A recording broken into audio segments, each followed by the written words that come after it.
El siguiente programa de Crónicas Barriales, Arte y Cultura en la Ciudad ya ha sido emitido.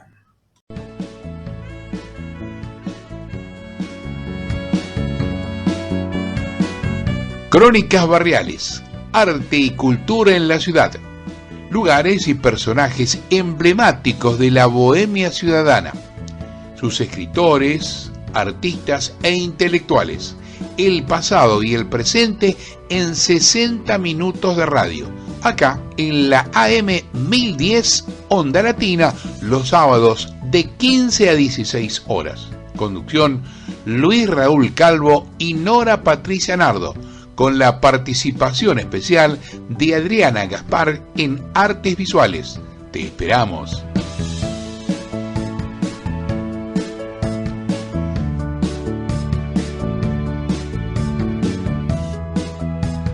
Acabamos de escuchar fragmentos de la versión instrumental de la canción La realidad del cine, Verité, de Luis Raúl Calvo, con arreglos musicales del maestro Oscar La Higuera.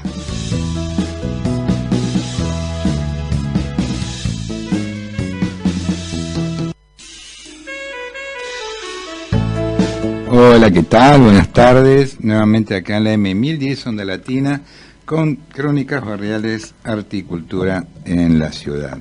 Nos acompaña en la operación técnica Fabricio Guerrero. Nuestros teléfonos 4372-2841, 4372-3061. ¿Qué tal, Nora? ¿Cómo estás? ¿Qué tal? Buenas tardes a todas y a todos nuestros oyentes de Crónicas Barriales. Un sábado espléndido, mucho sol, y bueno, hace calor, hace calor, para estar en la sombra escuchando buena música, buena radio, y a nosotros. Y recordando las callecitas de Buenos Aires, ¿no? Recordando las callecitas que tienen ese, qué sé yo, como Quintino Bocayuva, Quintino Antonio Ferreira de Souza Bocayuva, que es una calle que está en el barrio de Almagro. Nació el 4 de diciembre de 1836 en Río de Janeiro y un 11 de junio de 1912 falleció. Nació, mejor dicho, en Itaiguay y falleció en Río de Janeiro. Fue periodista, escritor y político brasileño, conocido por su participación en el proceso de proclamación de la República de Brasil. Como político, fue el primer ministro de Relaciones Exteriores de su país entre los años 1889 y 1891 y presidente del Estado de Río de Janeiro entre 1900 y 1903.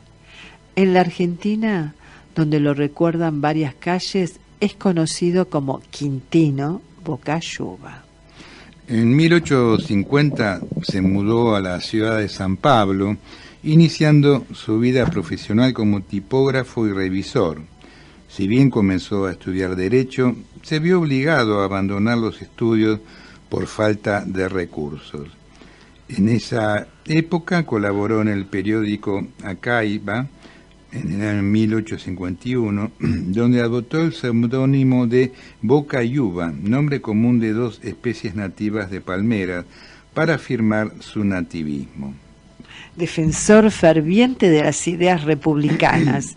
A su regreso a la ciudad de Río de Janeiro, trabajó en los periódicos Diario do Río de Janeiro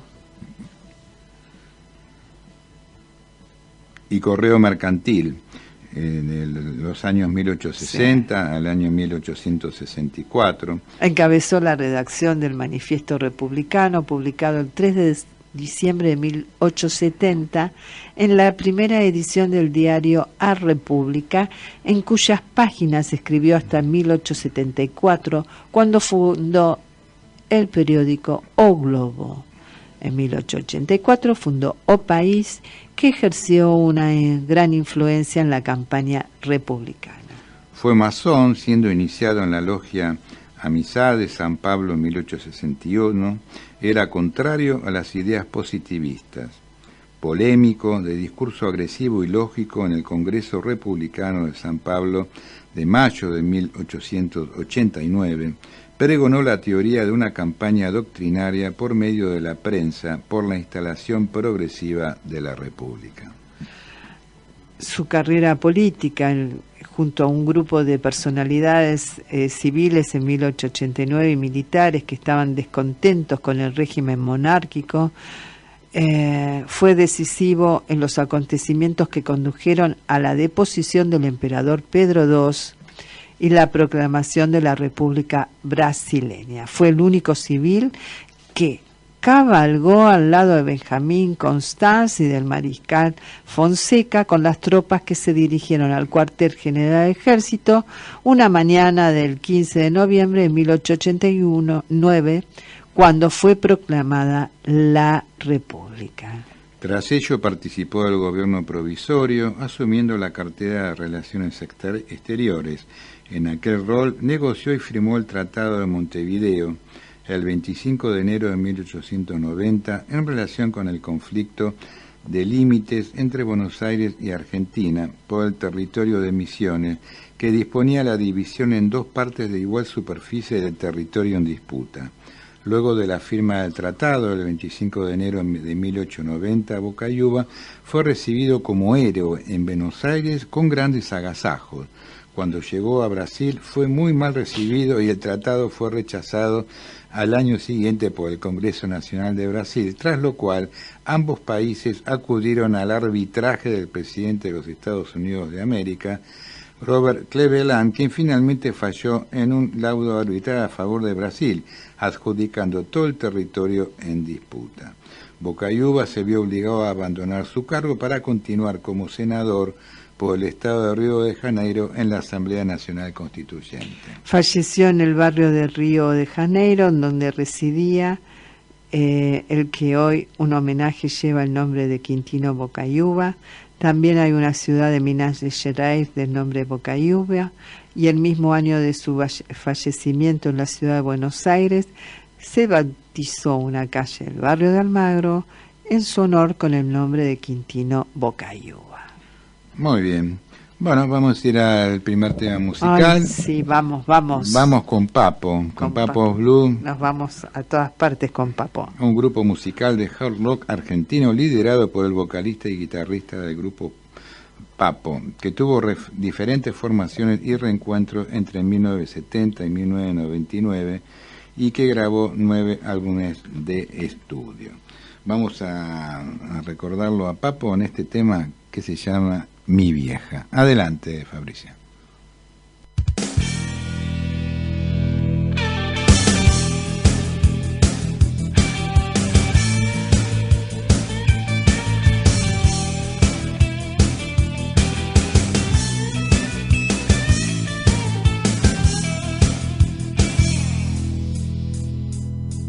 Mi mamá todas las mañanas con el café me viene a despertar. Me trae el desayuno a la cama. No existe nadie como su mamá. No existe nadie como mi mamá. Mi vieja es una jubilada, toda su vida laburó sin parar. Toda su vida, toda su vida. Toda su vida laburó sin parar. Toda su vida laburó sin parar. Nadie se atreva a tocar a mi vieja, porque mi vieja es lo más grande que hay.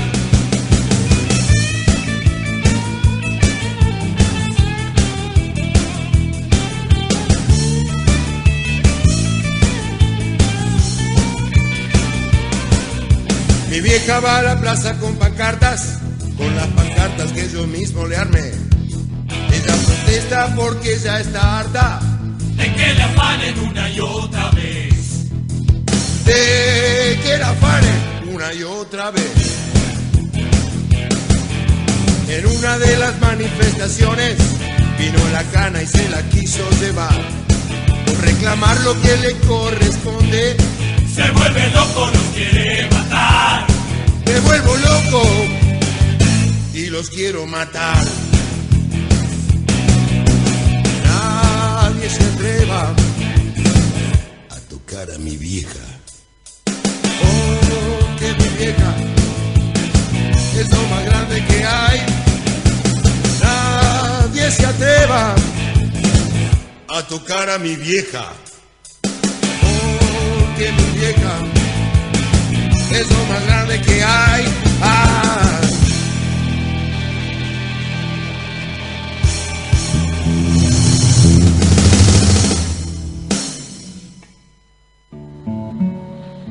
Artes visuales, vanguardias y colectivos artísticos. Buenas tardes a toda la audiencia de nuestro programa. Bueno, y hoy quería hacerles una invitación para este verano que estamos viviendo y tan intenso aquí en la ciudad autónoma de Buenos Aires. Bueno, la invitación sería para recorrer distintas actividades de algunos de los museos de nuestra ciudad, en este caso del Museo Eduardo Sívori.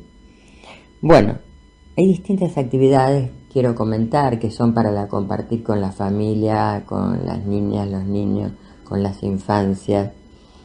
También hay actividades para adultos, para hacer recorridos de visitas guiadas. Realmente la oferta cultural que nos está brindando este museo es muy interesante. Por ejemplo, les voy a leer de la página del gobierno de la ciudad las actividades para el domingo 26 de enero a las 15 horas. Se llama Pintura Sonora, es un taller. ¿Qué colores tienen los sonidos? ¿Hay música en una obra de arte? ¿Podemos oír la música y la escultura? Bueno, la actividad invita a descubrir, ¿no?, todas estas sensaciones, todas estas cuestiones que nos acuden, que nos pasan, que cuando intentamos empezar a generar arte, ¿no?, cuando estamos transitando el mundo de la creación. Y es una actividad para niñas y niños de 6 a 12 años. Ese mismo día, también a las 18 horas, hay una visita guiada al Salón Manuel Belgrano. ¿Se acuerdan que yo ya les había comentado que se había inaugurado en diciembre, creo que fue el 28, ahora no recuerdo bien, el Salón Manuel Belgrano, que es una interesante propuesta que ya se viene haciendo en el museo desde hace muchos años. Bueno, y hay un recorrido guiado a cargo del equipo educativo del museo. Otra propuesta es para el 29 de enero, que son citas con artistas. Por ejemplo, con Karina Glorker, Susana Groisman y Laura Pires. Hay un recorrido, y también acá tiene que ver con un recorrido al Salón Manuel Belgrano, a cargo de los artistas seleccionados y también de los premiados. Es una muy linda actividad para que el público pueda conectarse con el artista, con la artista, con quien generó la obra, ¿no?, y poder así ofrecer este diálogo, ¿no?, este diálogo no solo de la palabra, sino este diálogo interno de la creación, que los y las artistas puedan brindarle al público de la vida cotidiana, a quien visita la obra, esta cuestión de qué es la creación, ¿no?, y cómo fluye esa creación, cómo se puede transmitir a alguien que de pronto no tiene experiencia en el mundo del arte.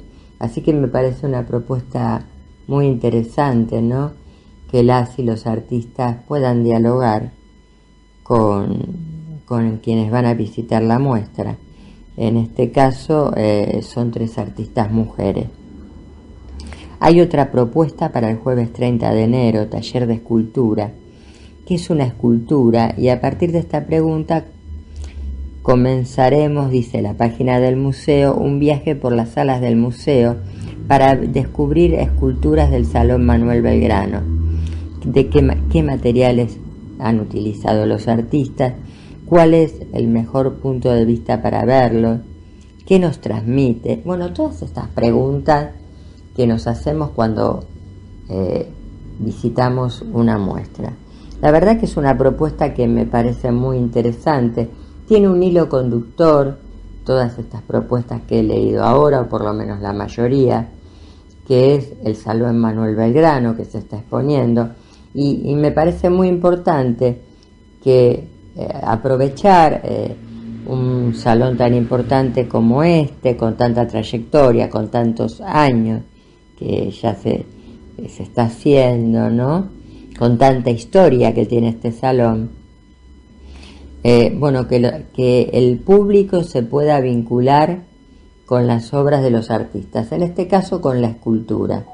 Y quien hace esta visita guiada, que está destinada para niñas y niños de 6 a 12 años, puedan conectar, ¿no?, a las infancias con, bueno, con esta cuestión de la creación, ¿no?, con esta pregunta que a veces nos hacemos, que tiene que ver con los materiales, que tiene que ver desde dónde se mira una escultura, desde qué punto también la miramos, si la miramos de frente, si la miramos de atrás, de perfil.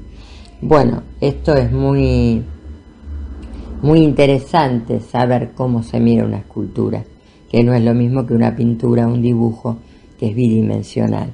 Me parece que todas son propuestas muy atractivas para un verano muy fuerte, ¿no?, aquí en la ciudad de Buenos Aires, porque las temperaturas son bastante altas, pero poder disfrutar en un ámbito como es el Museo Eduardo Sívori, rodeado de naturaleza, porque como decimos siempre, está frente al Rosedal, en Palermo.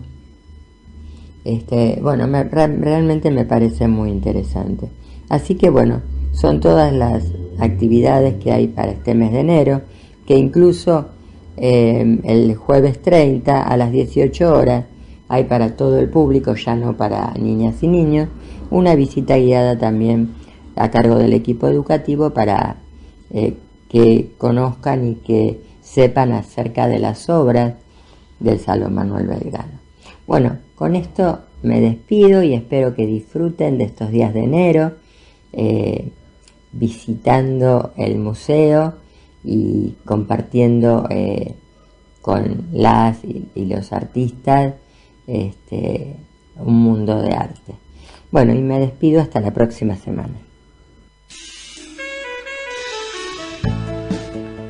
Sin pan y sin trabajo, tituló Ernesto de la Cárcova el óleo que pintó en la década final del siglo XIX, la misma década en que aparecían por todas partes clubes para ocupar el ocio de los ingleses que dirigían empresas y de la clase rica porteña que usufructuaba las rentas de sus estancias.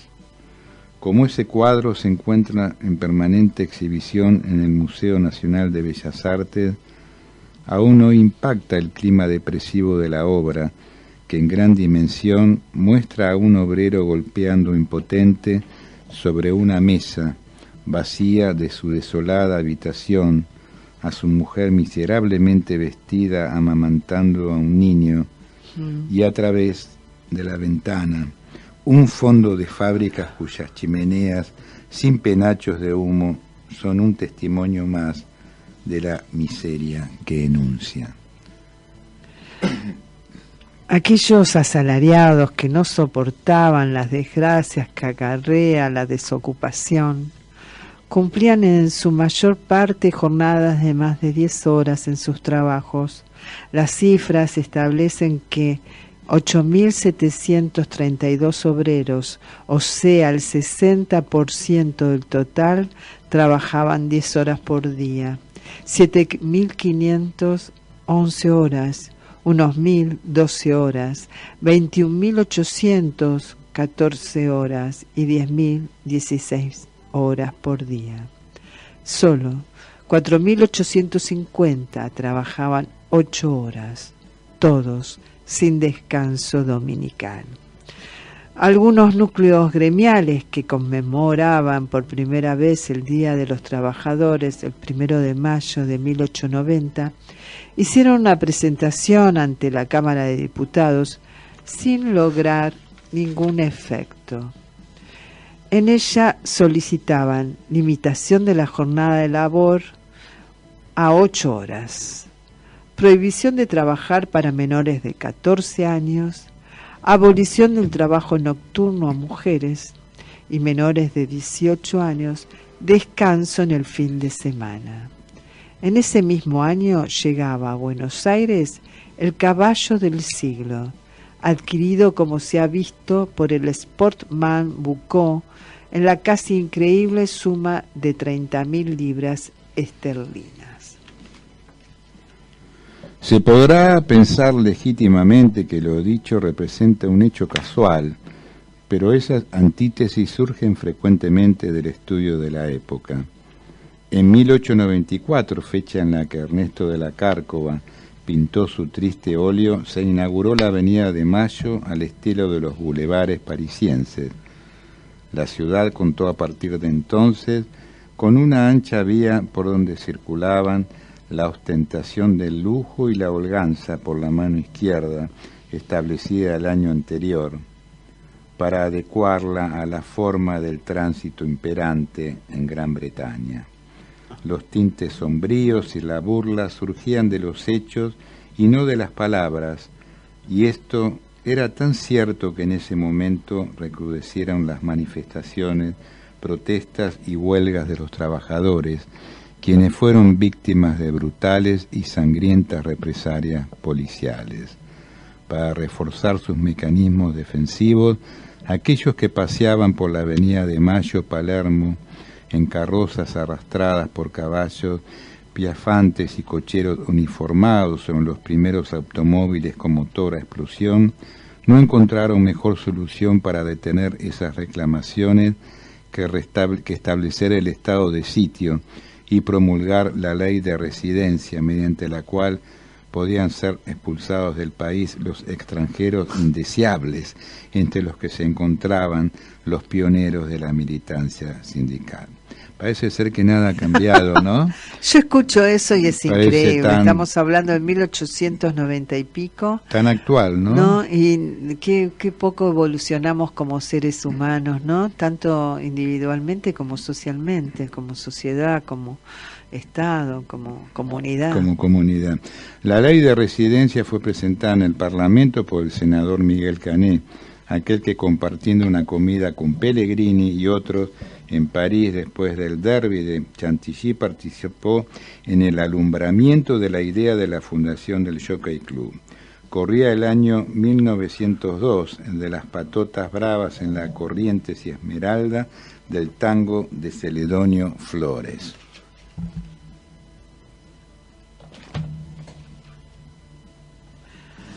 De acuerdo con información difundida por el Boletín del Departamento Nacional de Trabajo, número 21, año 1912, durante los cruciales años del centenario, el jornal de la mayor parte de los obreros no alcanzaba para cubrir sus necesidades mínimas. Era la misma época en la que estaba en todo su apogeo la efervescente actividad de los niños bien, desplegada a través de ejercicios físicos, deportes, expediciones callejeras, desmanes en lugares de baile y francachelas rematadas en los peringundines privados, donde rociaban con champaña a las prostitutas francesas traídas de Polonia en activo contrabando femenino. Interesante todo este análisis, ¿no?, que se despliega, porque bueno, uno ve la época de esplendor, como dijimos nosotros, en otras oportunidades, hablando de los teatros que aparecían a principios del siglo, ¿no? 20. Claro, y ahora vemos también esta dificultad, esta gente, bueno, todo lo que va contando a través de esta obra de teatro de la Cárcova, ¿no? A través de lo que despierta su obra y esta realidad, como diría Kandinsky, y cómo ¿no? representa una obra de arte, ¿no? Con un autor comprometido, cómo representa el contexto de la época, ¿no? En la cual fue creada la obra, y cómo está muy bien detallado acá, ¿no? En este artículo que forma parte de este libro que fue publicado en 1971, formó parte de una colección, La Historia Popular. Este es el tomo 36. Dice: la historia popular, vida y milagros de nuestro pueblo. En este caso, el autor es Oscar Troncoso. Bueno, vamos a otro tema musical con Papo. Adelante. Blues. Oh. 1, 2, 3, 4.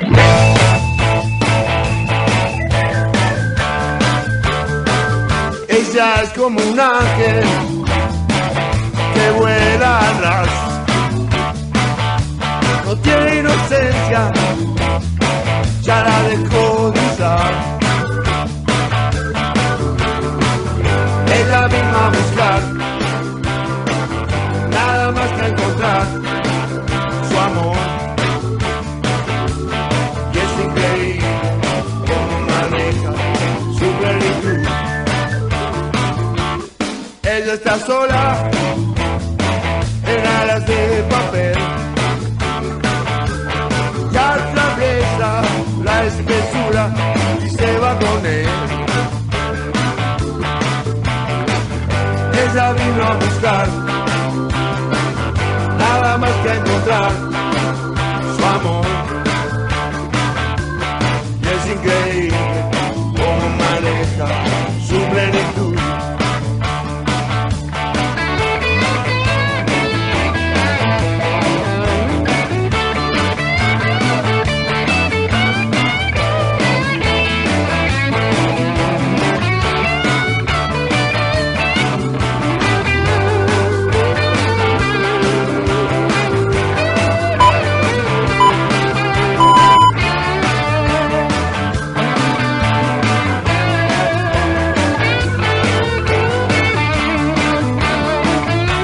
Ahora está sola en la multitud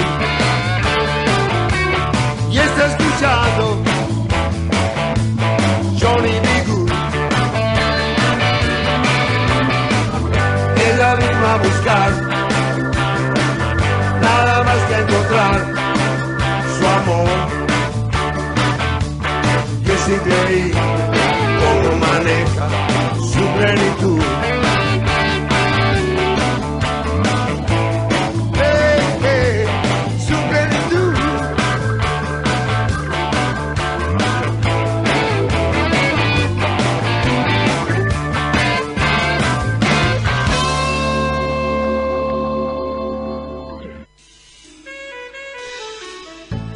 Ella es un ángel en la voz de Papo.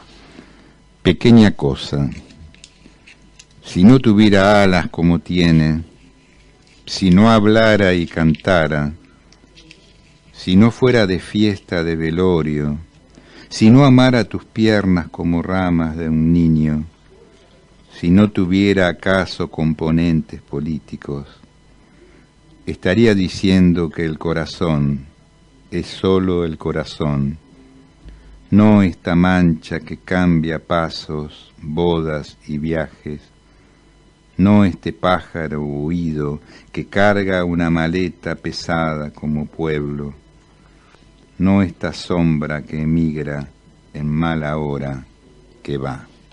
José Antonio Cedrón. Sí, que nació en Buenos Aires, Argentina, donde comenzó a publicar en la década de los años 70, integró la mesa directiva de la agrupación gremial de escritores argentinos, Vivió durante una década exiliado en diversos países de Latinoamérica. En Venezuela trabajó como docente y en la revista Los Libros. En México fue coordinador de bibliotecas de investigación en el Archivo Histórico de Puebla. Luego trabajó 5 años en la Universidad Autónoma de Puebla. Seleccionó y compiló los 4 tomos del libro Sucesión Rectoral y Crisis en la Izquierda, y es autor del capítulo sobre Haití en el libro América Latina, Herida y Rebelde, y del documento Guatemala, el proceso de diversificación del movimiento revolucionario visto por PGT.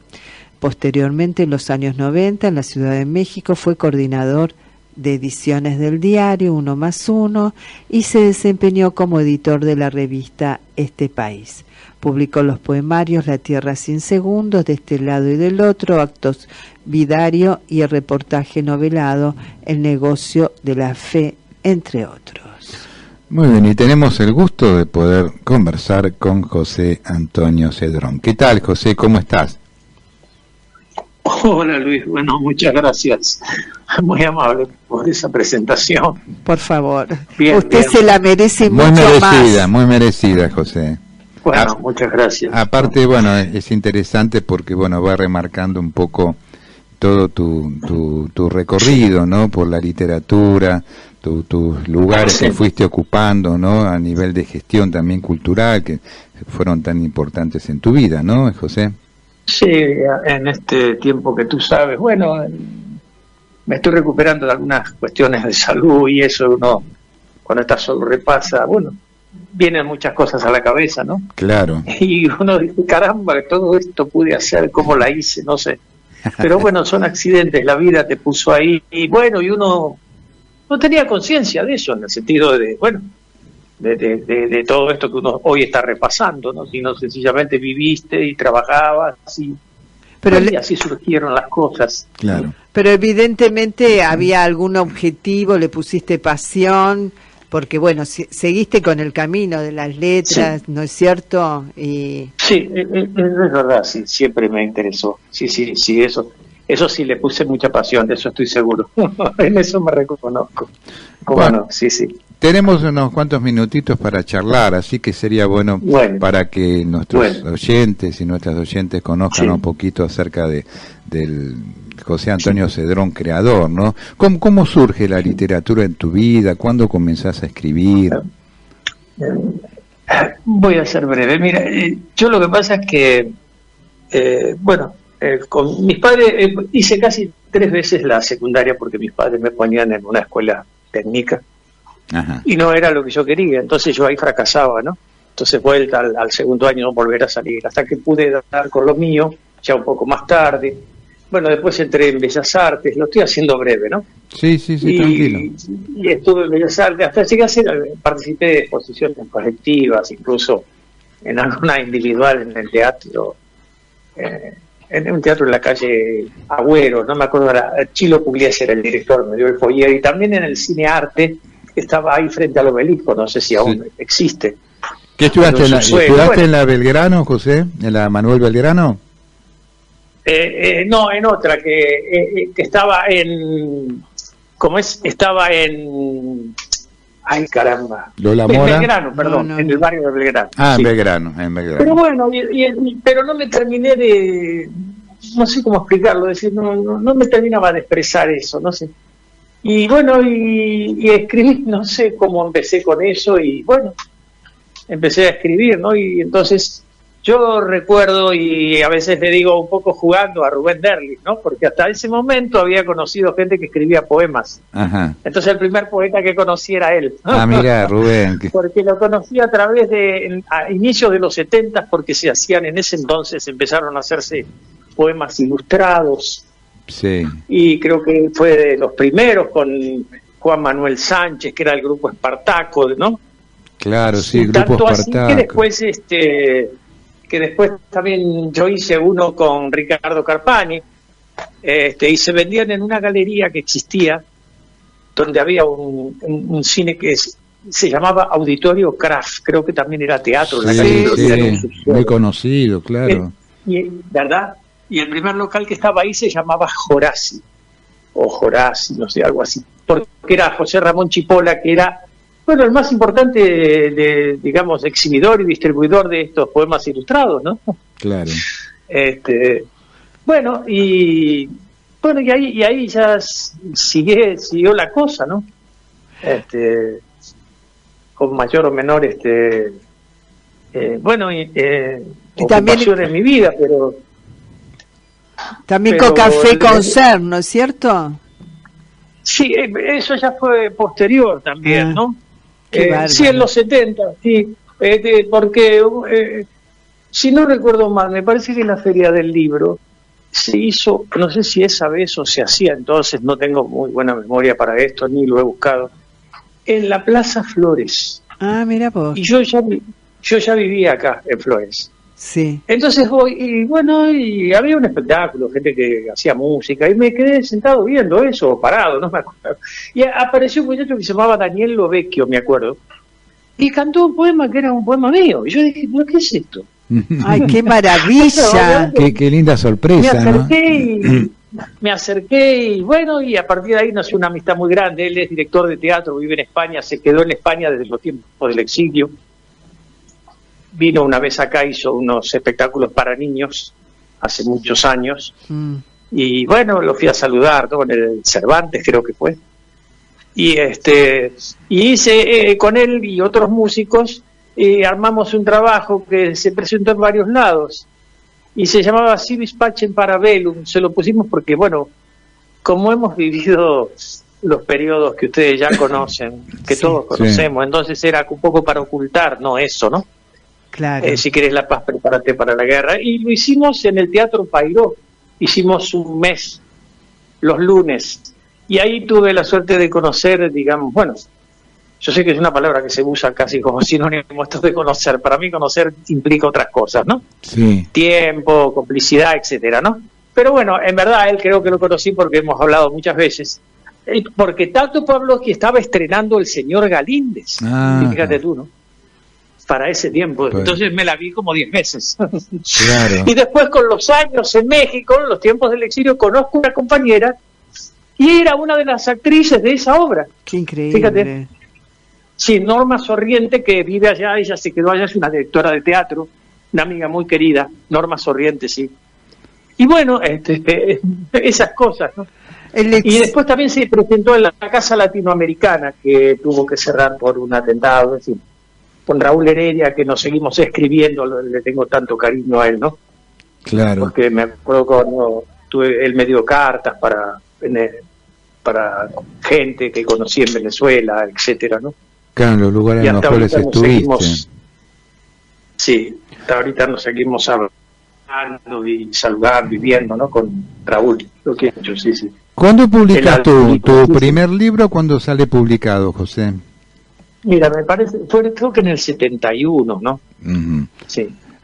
Una década, digamos, que porque vos hablabas de poemas ilustrados, ¿no? La vinculación del poema con la pintura, con el dibujo. Sí. Después Nora te nombraba El Café Concert, un poema musicalizado, ¿no? Esa vinculación grupal, ¿no? Que se daba en los 60 y que evidentemente también continúa en los 70, esa posibilidad, claro, ¿no? De los diferentes artistas de diferentes disciplinas de compendiar, digamos, en proyectos grupales, ¿no?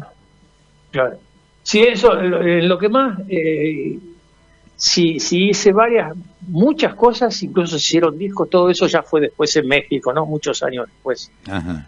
Con compañeros que incluso hace un par de años, más o menos 2 o 3 años, que me invitaron a la Universidad de Puebla, amigos muy queridos, hicieron un homenaje, entonces hicimos un recital muy grande en la casa la Casa de la Cultura de Puebla, con amigos de muchos años que los quiero mucho y que ellos hicieron, bueno, y con ellos hice discos lo que llamábamos disco concepto de poemas y canciones, ¿no?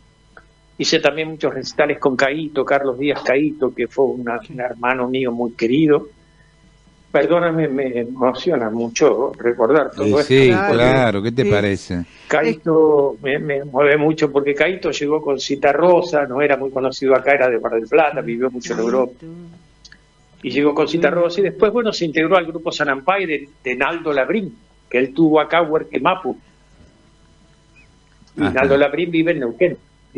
Sí, él creó un grupo Sanampai, se llamó, el del que integraba Caíto, del Forsombra, y siempre había una voz de mujer que todas ellas hoy son gente, pero muy, muy reconocida en México, muy reconocida.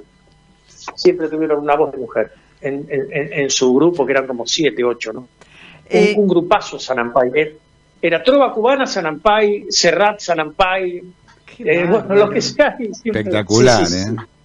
Maravilloso todo esto. Digamos, el exilio trajo mucho dolor, pero también mucho crecimiento y amigos, ¿no? Sí, eso es verdad. Yo en verdad me concentré, por decirlo de alguna manera, tal vez de un modo más inconsciente, como se lo quiera ver, en lo que hacíamos, ¿no? Es decir, en estar vivo, en hacer cosas, ¿no? Para que no nos alienara, para que la situación no nos arrinconara. Y bueno, y así lo viví con muchos compañeros con esa idea, ¿no? Por eso creo que hicimos muchas cosas afuera, es verdad. Claro. Aparte de, obviamente, de que todo esto implicaba trabajar, buscar trabajo. Yo trabajé de tantas cosas. Yo hasta he vendido galpones y le vendí un galpón a la policía de Caracas, imagínate. Y uno va buscando diferentes formas, ¿no?, de sobrevivir, claro. Sí, era un señor cordobés que había inventado una suerte de tensores, bueno, no sé yo de estas cosas, si era un arquitecto o un ingeniero cordobés. Ajá. Lo había inventado estando en Dinamarca, y él patentó su trabajo y lo trajo, y bueno, viví en Caracas, y un día, bueno, por casualidad, no sé, buscando trabajo, di con él. Y bueno, hice eso, también trabajé y tuve una marquetería en el taller Guayasamín, que Guayasamín, el ecuatoriano, tenía una sociedad con un venezolano. Yo conocía a la manager, que era la suegra de un poeta venezolano amigo, entonces me cedieron dos locales dentro de la galería de arte, y entonces eso también me permitió trabajar, porque yo había tenido acá una marquetería en la avenida Gaona, que la tuve que cerrar mi papá cuando me tuve que ir. Sí, yo la abrí con 70 cuadros para hacer, me acuerdo, no me olvido más, entre Sánchez, Carpani, Terribili, muchos amigos que ya tenía para trabajar en eso. Mi padre la tuvo que cerrar, obviamente, ¿no? Y bueno, entonces, como tuve ese oficio sin querer, pero porque me gustaba, sucedió eso, ¿no? Y también lo trabajé así. Antes, para saber de qué se trataba, por los gustos y diseños, trabajé como marquetero en una marquetería de un español en Caracas, como meses, para ver por dónde venía la mano por ahí, ¿no? Los gustos y demás. Qué bueno, qué bueno. Bueno, entre tantas cosas. Entre tantas, ¿no? También estuviste como docente también en cátedras para maestros, por lo que estábamos viendo. Sí, trabajé, recién. Mira, uno de los trabajos que tuve, y lo tuve que pelear mucho, y esto puede parecer pretencioso, pero lo tuve que pelear mucho porque el director, que era un español, una persona amorosa, no quería tomarme porque decía que yo estaba sobrecalificado, y yo le decía, tienes que entender que no tengo plata, a ver si me puedes ayudar, olvídate de eso. Bueno, claro, necesito trabajar. Grado y de sexto grado. Fui maestro de 5º grado y de 6º grado, sí. Que fue una experiencia inolvidable, ¿no? Me imagino. Inolvidable, sobre todo cuando llegó, me acuerdo del Día del Maestro, algo así en Caracas, la cantidad de cosas que me llevaron. Pero hasta comida, me han llevado cosas que en la vida yo imaginé, ¿no? Claro, muy emotivo, muy emotivo. Sí. José, queremos escuchar algunos de tus poemas para que nuestros oyentes también puedan disfrutarlo, ¿puede ser? Bueno, cómo no, claro. Tengo acá algunas cositas cortitas, ¿sí? Adelante. Tranquilo. Bueno, muchos de los poemas que escribo no tienen título. Este es de un libro que, bueno, en esos tiempos, es de esos tiempos de antes de regresar al país, del libro Actas. Entre los jeroglíficos hallados en tu almohada, enfrentarás la mueca de los días. La distancia idealiza. El sueño solamente demora esa costumbre. Las miradas de entonces no quieren saber nada. La mano que aún extrañas acostumbró su piel al paso de tu ausencia. ¿Sí? Muy bien, adelante, sí. Hermoso. ¿Quieres que lea otro? Sí, claro. Bueno. La luz en la ventana es poca. Su propia sombra a veces pasa entre las manos y la deja barriendo con los ojos cerrados. La penumbra acompaña la intimidad de estar con los que fuimos, en calles, bodegones, labios que aún humedecen. Y a veces, muchas veces, para no despoblarnos de aquello que quisimos, nos quedamos solos. Bellísimo. Este poema está dedicado a un compañero que también quiero mucho. Es hijo de un poeta que fue un poeta muy importante de Nicaragua, Ernesto Mejía Sánchez. Sí. Él es Ernesto Mejía Marenco. Es el que me ha hecho, portadas de libros, ¿no? Sí. Es un diseñador, vive en Estados Unidos ahorita y, nos conocimos también en México hace muchos años, ¿no? Entonces este poema está dedicado a él, a Ernesto Marenco. Una vez y otra vez hemos llegado. Estamos de regreso donde ya no hay regreso y hemos vuelto a partir y a regresar como en las fundaciones. En el próximo encuentro no tendremos los gestos que nos dimos ni la misma distancia en la mirada.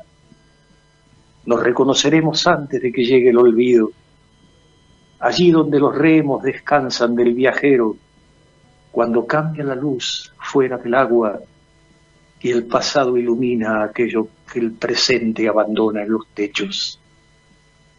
El espiral es humo del aire consumido y guardamos memoria de esos puentes donde se otoña el tiempo para que la traición boscosa no pueda con sus ecos.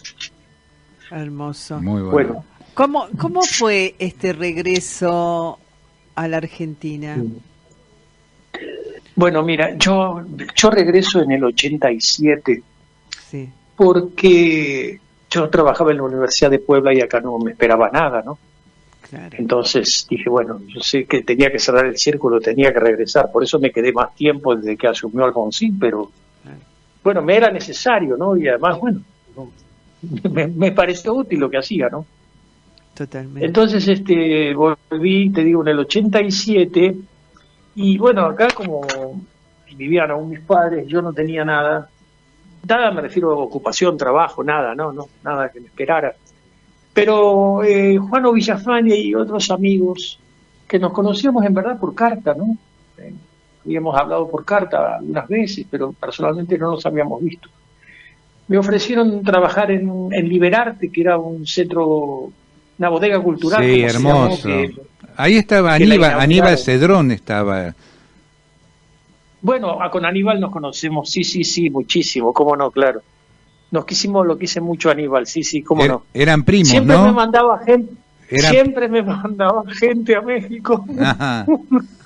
Recibí mucha gente en mi casa. Claro. Pintores, pintoras, gente amiga, ¿no? Todo de buena onda, me refiero. Sí, ¿no? por supuesto, ¿no? Claro. Y también todas las manos que uno podía darle a los amigos a través de la prensa, en el diario, yo estaba en 1+1, nota, qué sé yo, referencias, en fin, el apoyo que también uno recibió en su momento, ¿no? Claro, una forma de devolución también, ¿no? De todo lo que uno recibió, claro. Sí, claro. Bueno, y entonces vas a Liberarte.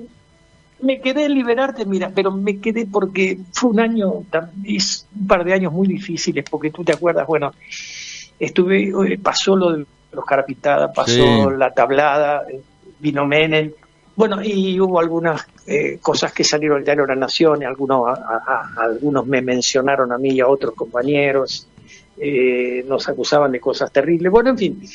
Fue una situación muy desagradable, ¿no? Y yo la verdad que me agobié, porque me acuerdo que nos encontramos con unos compañeros en el Tigre, justo cuando sucedió de tablada. Nos habíamos ido al Tigre a la casa de unos amigos muy queridos nuestros, una pareja que tenía sus niños y todo, que había vivido en México, nos conocíamos de allá, y fuimos al Tigre a pasar un fin de semana a su casa, una casa amplia en el Tigre, ¿no? Y fuimos con Alberto Spumber, y con Alberto Pipino, con quien he convivido en distintos países de América Latina, casualmente, y con otro compañero más. Y escuchamos y vimos en la tele todo esto que pasaba, pero a Spumber creo que se regresaba porque entonces estaba en Barcelona, pero él no vino a quedarse. Ajá. El que estaba era Alberto, y después, bueno, en fin. Y después de todo esto yo dije, bueno, pero ¿qué pasa, no? Bueno, para hacerla corta decidí regresarme, ¿no? Me escribí unas cartas y de todo lo que había hecho tenía mucha gente, bueno, gran parte de mi vida de lo que había hecho estaba allá, no estaba afuera. Sí, sí. Y bueno, y entonces antes del 89, creo que no llegué a estar 2 años, a que ahí me regresé. Me regresé en este caso a México. A México Sí, fuiste. Sí, pero esta vez me regresé a la Ciudad de México. Sí, sí. ¿Y cuánto tiempo estuviste? Y bueno, mira, desde el 89 habré regresado ya para quedarme acá a unos 9 años, 10 años tal vez. Yo debo tener en México más de 25 años en total sumando, ¿no? Claro, entre Etapas. una época y la otra. Sí. Y en Argentina poco tiempo.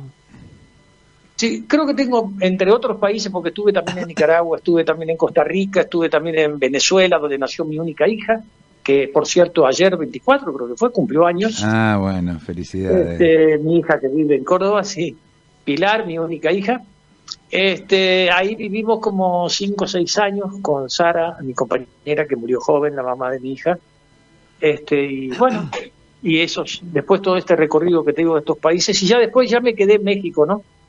Desde el 89 hasta que decidí volverme. He venido, claro, ya entonces a ver a mis padres, qué sé yo, ¿no? Pero llegué a como tener visita, una casa, ¿perdón? No como visitas, digo, pero no para instalarte. Sí, no, porque llegué, mira, tuve, bueno, cosas que no me... Yo nací en una vecindad, como lo llamamos en México, ¿no? Uh-huh.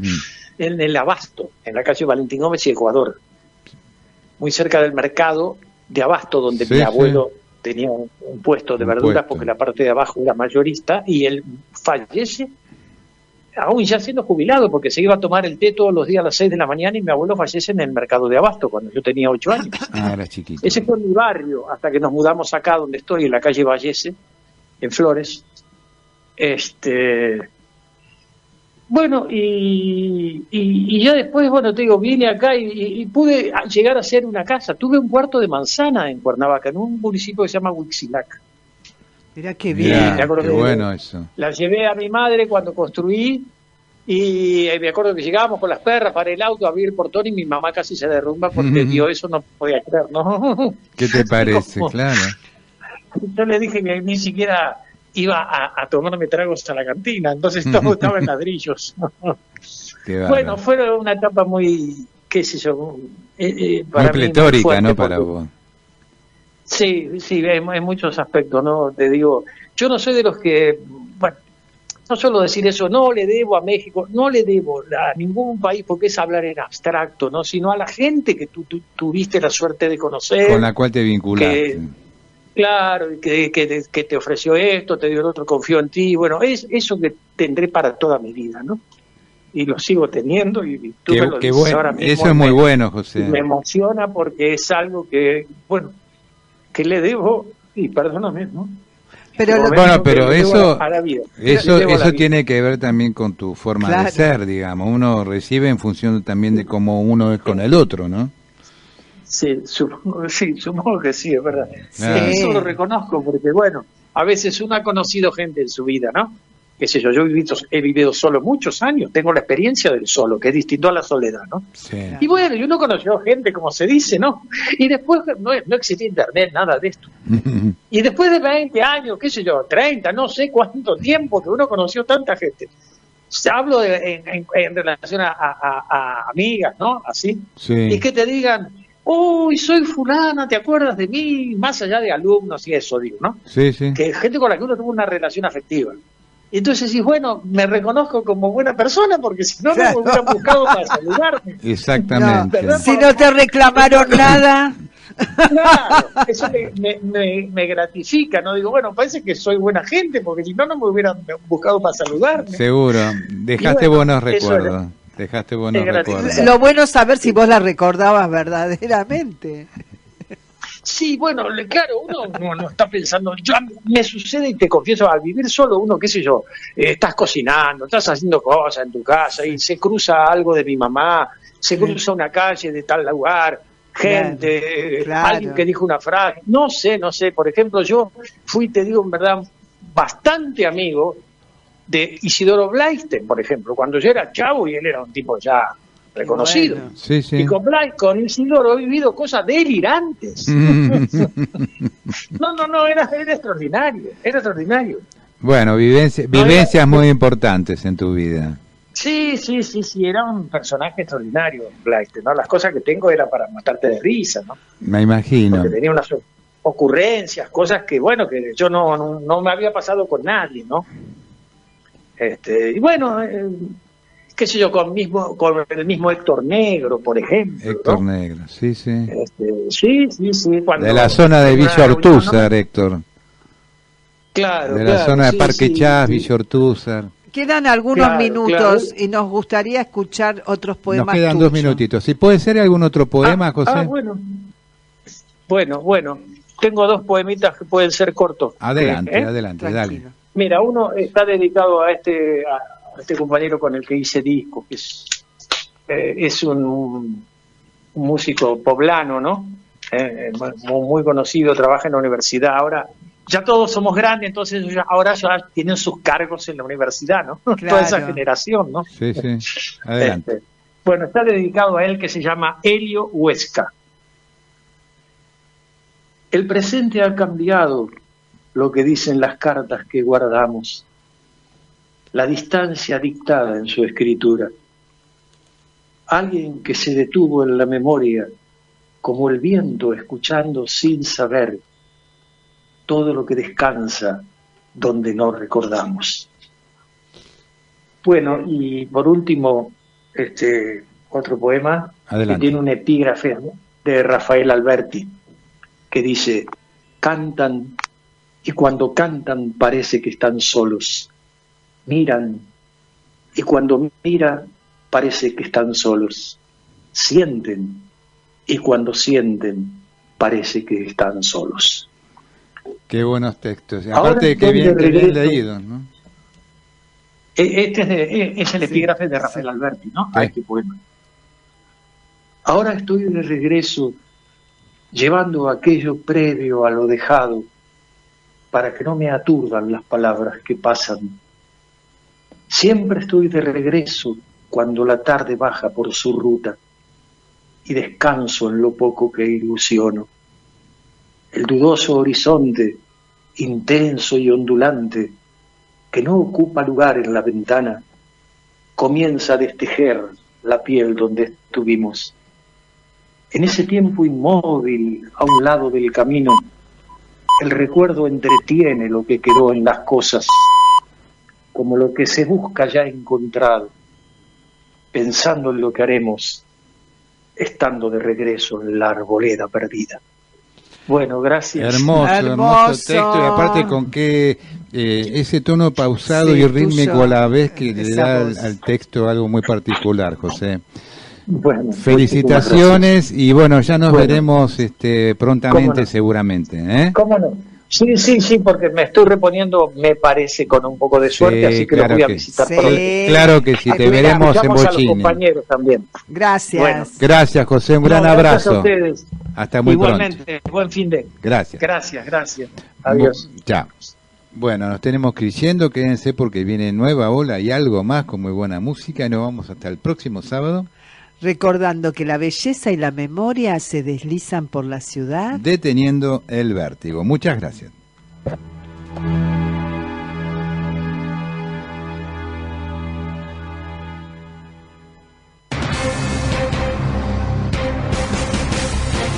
Desde la ciudad autónoma de Buenos Aires transmite AM 1010 Onda Latina